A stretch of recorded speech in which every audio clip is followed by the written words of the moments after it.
technical competence is absolutely key, but actually the really important differentiating skill is emotional intelligence. It is being able to have the conversation that AI can then analyze. Hello, and welcome to the Advice Show from Citywire, where we dig into the ideas, insights, and industry shakeups driving the world of financial planning. My guest today is Alex Twiss from Connor Broadley. Alex, thanks for joining us. Thank you for having me. So, Alex, do you want to kick off by telling our listeners a bit about yourself, your background, and how you came to this current role? Yes, well, my background has always been in investments, actually, and I started off my career coming to Connor Broadley as a sort of young 21, 22-year-old as the first investment analyst on our desk, just as we were launching an investment service to complement our financial planning service.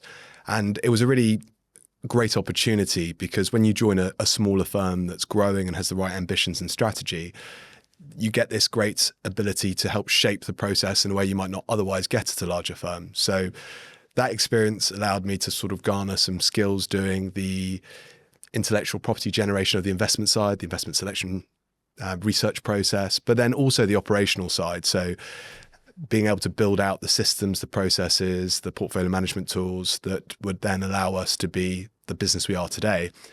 And those tools, I think, helped set me up for a transition in about 2022, 2021 to move over into management to help try and upskill the operational and strategic direction of the firm in some of the avenues that are now, I think, critical. But back then, maybe the market was slower to sort of adopt, whether that be technology, etc. Yeah. So the business, Connor Broadley, it's an NMA top 100 firm, assets just under 700 million, I believe. Now it's 750 million. Okay. And we were looking at the exchange rate with the dollar, and I just yesterday noted that we'd surpassed $1 billion, which seems like a nice milestone. It sounds better, doesn't it? It does. But yeah, you just want to tell us a bit about the firm, the history and how you define yourselves as a business. Absolutely. So the firm was founded in 2007 as a independent financial planning firm. And it was really founded to try and get ahead of some of the things that RDR then came in to enforce in our industry, which was, really focused on best practice, putting the client first, high quality personal service. And that was very successful. And by the time we got to 2011, the founders, James and Peter, felt that they could do something similar in the investment space. And so having gone through the experience of the global financial crisis very early in their time at Connor Broadley, they recognized that there might be another way of managing portfolios that meant there was greater synergy between the portfolio performance and the risk profiles. There wasn't this dispersion where perhaps the largest portfolios perhaps had a different trajectory to the smallest. So they launched the investment team in 2011-12, which is when I joined. And that then became the foundation of our business today, which is a financial planning led wealth manager, but one where if I were to articulate our difference to our peers, where we put equal emphasis on the quality of the service for both. And perhaps one observation I have is, depending on the origin of your business in our space, there are some financial planning firms who have somewhat bolted on investment management, but it's perhaps not a core service. It's perhaps a sort of add-on that helps drive a bit of extra revenue, but might not have the same resource and team behind it. And equally, hopping to the other side, there are the discretionary fund management firms who are increasingly bolting on a financial planning service. But again, that can sometimes feel like a slightly more junior service proposition that's there if you want it, but not a core part of what you present to clients. And really, we try to be right in the middle of those, where the quality of both is really high, such that, and the integration between both is really strong in a way that makes clients feel like there's a one-stop shop here that's going to really be high quality across both practices. And do you call yourselves a financial planning business, or do you call yourselves a wealth manager? We call ourselves a wealth manager, but the very clear thing we say in all of our opening lines, and this is particularly true of me now in management, having come from the investment desk, is to stress how important it is that we are financial planning led. And as I see our industry evolve, the real bespoke, personal and attentive side has to come from the financial planning. That's where the relationship is forged. That's where trust is built. That is where understanding all the idiosyncrasies and all of the hopes, desires, fears, assets, liabilities comes from. And that understanding is what lays the basis for good wealth management. And the investment side has to be very high quality, but it can then be a little more, right, well, we have a job, a very distinct brief, and we're going to do it to the best of our ability and focus in on that and allow the financial planning side to handle the permutations that clients go through when it comes to navigating markets and their lives and their financial circumstances. I mean, on the kind of the name, not to get too fixated on it, but I know that your kind of client base are probably a bit higher than the typical firm in terms of, you're obviously a London firm, quite high net worth client base. Is that right? Yeah. So I think when we think about our strategy, we have two demographics we target. The first has probably been around for longer, which has been essentially the 1 to £10 million client with investable assets in that range. And really for us, that's trying to recognize that there is a space that I think the private banks have abdicated, have removed themselves from as their minimums get higher and higher. And there is, some very fantastic clients who might not have been receiving the service that they were expecting at the lower ends of those private banking minimums. And that's been a core part of our proposition and, our average. So taking clients from private banks. That, and also the people who would have been private bank clients and bringing them on in-house. What do they kind of say about the service? Well, not this to is name not names here. Yeah, this is not to try and say that this is the experience for all private banks, but I think if you are on that threshold, so I can think of one instance where you're sort of in the sort of £5 to £6 million realm. Well, sometimes you'll have a relationship manager whose job is to really look at the product suite that the private bank offers and cross-sell those into this one individual client. Do you want this private market funds? Yeah, exactly that. And that can leave it feeling a bit reactive and a bit disjointed. Also very salesy, I imagine, as well. Yes. And then I guess the alternative, if you're then contrasting it with the experience we try and offer, you have now a chartered financial planner who is highly, highly, highly proficient, who is almost your financial concierge, managing everything and understanding proactively what is in your best interest and coordinating that and implementing that. Which is often saying, you shouldn't buy this product, or this might not be a good idea. So often. And it's really where the culture of the firm stands out, because the best interest of the client will always come first from any commercial element. James, the founder, very much drummed that into us early doors, which was the adage when we were onboarding a client: listen, we're going to be very happy when you come to withdraw this money, because that's what we're doing this for. We're curating it, we're structuring it, we're developing it so that you can use it. And that, I think, is a slight disconnect for some of the industry, which has always been about just retention in a sense. Yeah. And Alex, in your current role, so you've got many different hats. I think we were just talking about this coming from the investment side, but then also kind of some of the operational side and managing financial planners, I guess. And managing financial planners is a notoriously difficult task. They're often quite hard people to manage. I think that's fairly well established. How do you find that job, and kind of what are the key lessons you've learned along the way? Well, I will say that our head of compliance formerly line manages the financial planners, and she does a fantastic job on that front. But having said that, coordinating them as a unit is something that sort of fits in that management function. And we are, I think, relatively different to our peers in that the average age of our chartered financial planners is 37 years old. And we all sit in one office, which is open plan. And so the coordination and the integration of our planners into the wider business is very strong. So they have to be in the office like a certain number of days a week? So we set out a policy quite early on in 2021 of having our whole business in the office 4 days a week as a default, with everyone taking the same day to work from home on a Friday, recognizing that there is a real important collaborative element to the work that we do, personal integration and touch being really important. And our fear was if we went too far down the other routes, which was far fewer days spread out across whenever days you wanted to come in, you wouldn't really ever get the benefit of everyone being in together and creating that company culture and that morale and driving for those higher standards. So we've implemented that. Now, clearly, we're a very understanding firm. So when there are personal issues that require a deviation from that, of course, we're accepting of it. But the default is to try and ensure people are together. Yeah. So the management is fantastic on that front. It makes it easier then, I'm guessing. Absolutely. It makes it easier in terms of understanding what's going on, who's capacity constrained, what the challenges are for them as individuals and practitioners, and equally for us to ensure that the culture that we've been building and fostering so carefully is maintained as we grow. Yeah. And I think I understand that you cap client numbers per planner. We do. At 100, what's the number? So it depends on the complexity of the case, but it tends to be somewhere between 80 and 100 households. That is a recognition that to deliver the high touch service that we want, there has to be the time to do it. Yeah. And very often my view is that the service becomes transactional and pretty depersonalized. If you get to numbers more akin to 150, 200 households, it becomes far more of a factory line than it is a personal relationship. But do you ever get pushback from financial planners saying, like I've got 95 clients and I've got these prospects and I want to take on these clients, and you guys say you've got to say no, this is your limit. Do you ever get pushback from that side of things?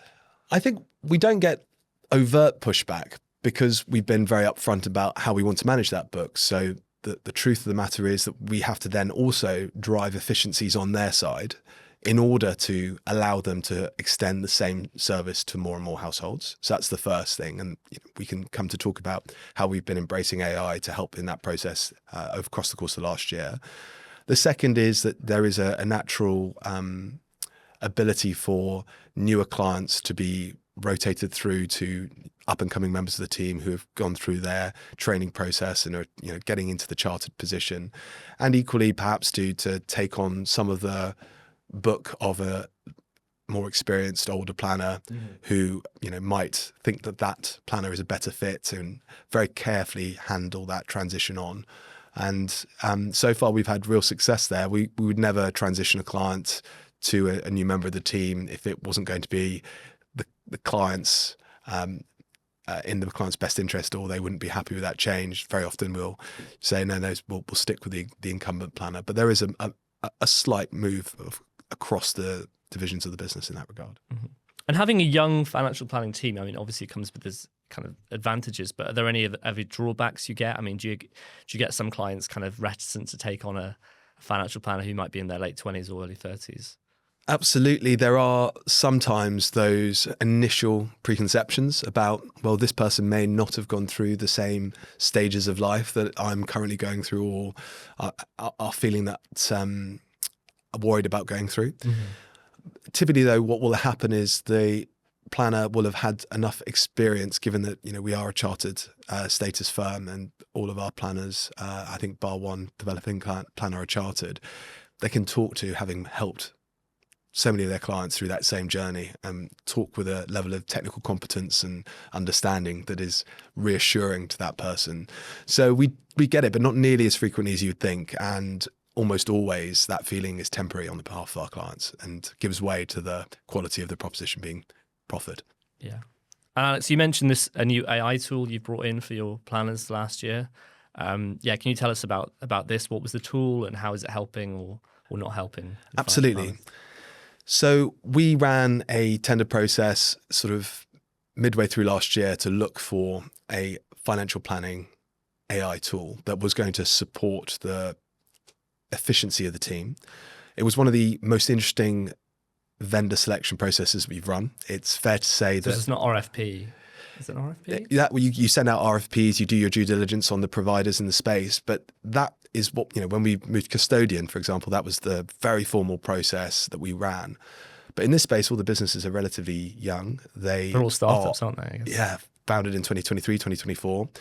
The proposition they're offering is evolving at such a breakneck speed that actually you aren't really capable of putting, classic matrix of who's best or who was worst side by side. By the time you put it together, it's out of date.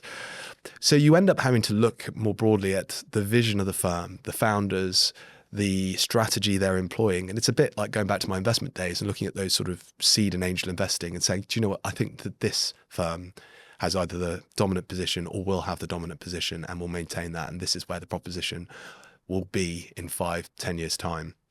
And that process led us to Saturn, who I think has captured the dominant market share in our industry now. Yeah, so many top 100 firms are using them these days. And really being very careful about how we manage that process. So clearly data security was such an important facet of the RFP process. And they were, I think, the gold standard very early doors. They strategically recognized that was going to be a key concern to overcome for us in a regulated environment.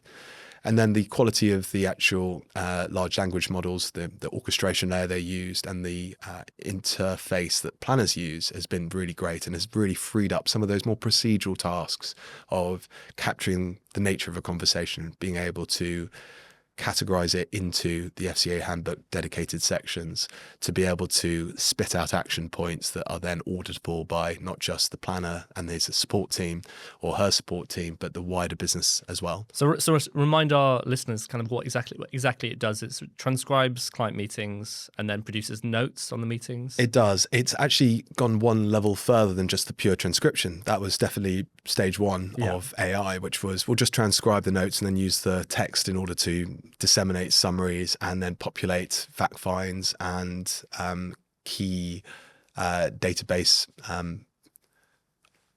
data in our systems. But the next generation is actually analyzing the audio of that meeting as well to try and pick up on some of the like audio cues that help determine stress or sarcasm, etc. So it's even evolved since then.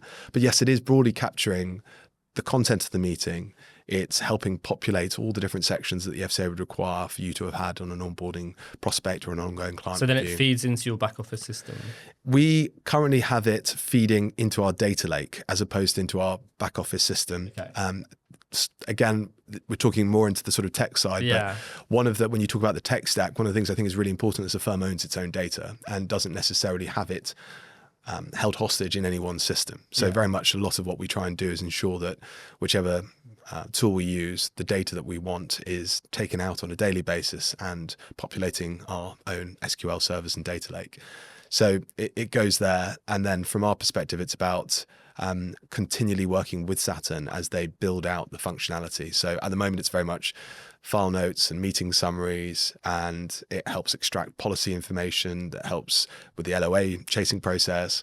But the next iteration is going to be when it comes to helping with actual report writing and equally being able to assess vulnerabilities and a whole host of other initiatives around compliance as well. So it's a very exciting development pathway and one that I can see having real synergies for our team. And again, key thing for us to deliver is freeing them up to spend more time giving the actual advice with our clients. And you think that's where they're going to, their direction of travel then, kind of report writing?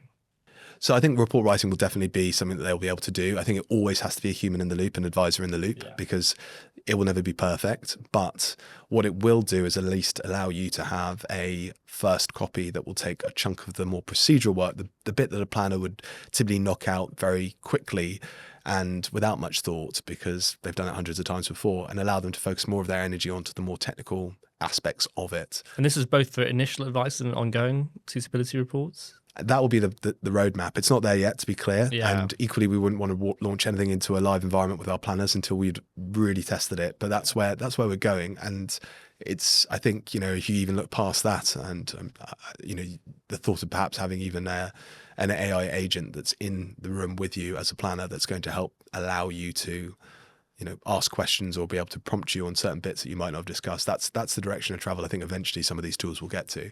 And it's interesting because it then also says, okay, well, as a firm, if that's the direction of travel that the technology is going, what is our reaction as a firm as to how to best make use of that, how to best hire, what's the skill sets that we need? And for us, that then comes back to technical competence is absolutely key, but actually the really important differentiating skill is emotional intelligence. It is being able to have the conversation that AI can then analyze, that will cover all the aspects of the advice, but equally help unlock all of the things that the AI bot doesn't know, which is, what are your hopes? What are your fears? What are your financial realities? The things that aren't said as much as the things that are said, creating that trust to be able to then truly deliver a great plan for that client rather than coming up with a very generic plan that the client doesn't contest, but actually probably could have been far better codified for them. So in terms of recruitment, then you'd be looking more at the emotional intelligence of planners rather than their technical pensions and tax knowledge. Like going forward, if you were to look for a new planner for the next, well, you hope they'd be with you for many years, but that's what you look for then going forward. You would definitely need to have both, but the emotional intelligence tends to be the thing that is a skill set that's harder to nurture. So you can nurture it, but if you're hiring someone bright, you think with the right processes around their development, you're going to get them to the technical competence. Or if there is something that they're unsure of, there is a technical competent person in the team that can assist them in that. Or an AI agent. Yes. And then more importantly, though, being able to create that trust and being able to get that information from a client is such a skill set. And then managing them through the challenges that their life throws at them and markets throw at them and keeping them on the plan. If you think about where the possibility to really dent your financial future can come from, it is making sure that when emotions are high around market falls or personal challenge, that you don't make a decision in a moment that then really you struggle to recover from. And so there is an element of that almost coaching, counseling, education that a financial planner needs to have, and I think will increasingly need to have going forward. But as a firm, are you kind of sitting there thinking, in 10 years' time, will people be getting their financial planning from ChatGPT? Will this eat our lunch in terms of what demands will be and what the services will be available? So my view is we'll see where AI will get to in 10 years' time, but as it currently looks on the next five-year view, I actually don't think that will be the way it works directly, because actually having the conversation and understanding the things you need to even ask it are really important. And I've seen it in other industries, but when you as an individual ask a very generic, non-financially trained AI question, one, it's giving you a summation of sometimes not even the specific regulatory regime you're operating in. Two, it doesn't know what it doesn't know. So the biases in the prompting and the questioning you're asking it might give you a response back that actually isn't what you need, but you might be overconfident now that you've been told that's fact. I guess people could just say, what fund's going to make me the most money in the next 10 years or whatever. Yeah, all those sorts of things. And actually what's really important is that technically proficient but emotionally intelligent person in the room who's having the conversation with you, because that is then the prompts that it is needed for the AI to do its best work, because it's helping it work out what it really needs to focus on, rather than perhaps picking up on the biases of its clients and playing back what they want to hear. I think we've all had that experience with AI chatbots where you ask it a question and the first response is always, great question, Jack, great question, Alex. And, I'm sure it will evolve from that point of view, but there has to be a highly technical person in the loop, and an emotionally intelligent person in the loop as it stands currently. Okay, interesting. And I guess if we look at the broader tech stack that Connor Broadley's got, so you've got, you're implementing Saturn AI. You have your own custodian, though. You use SCI. And then we use Xplan as the back office CRM. And really, as I said, and then we use Voyant for cash flow modeling. Yeah. But for each of those, we want it to be a core part of the proposition that we're making the best use of, that we are adopting what it does best rather than constantly trying to adapt a system. But at its core, it's about taking all the data that sits in those systems, extracting it, having it in our own data lake, and being able to then come up with fantastic uses for that. So, for example, all of our investment management review reports are generated for all of our clients every month automatically, because of the way that we digest all the information on all the systems and are able to then use a sort of Python overlay to generate beautiful looking reports that we have designed to not look like the rest of the industry and come from, our creative founding clients' backgrounds, something that it just makes sense visually. And those are the things that will increasingly become important. And I feel like it's the bigger differentiator between the smaller firms and the larger firms, when you have that complete, accurate data across all your systems and you have a very focused business model, you know who you're targeting and you know how to service them really well. You can automate and help that process the most as a management team.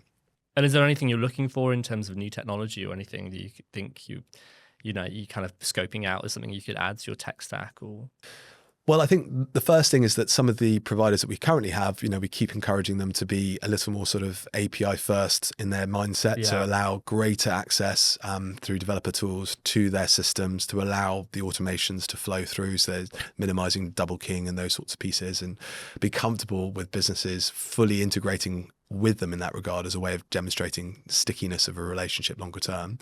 So that would be probably the biggest challenge I'd put back to all incumbents in this space, which is think about how deeply you can integrate with your clients, be offering up things rather than hiding them behind walls. Think about it as an investment in the duration of the relationship rather than a shorter term way to generate extra revenue or protectively try and keep business.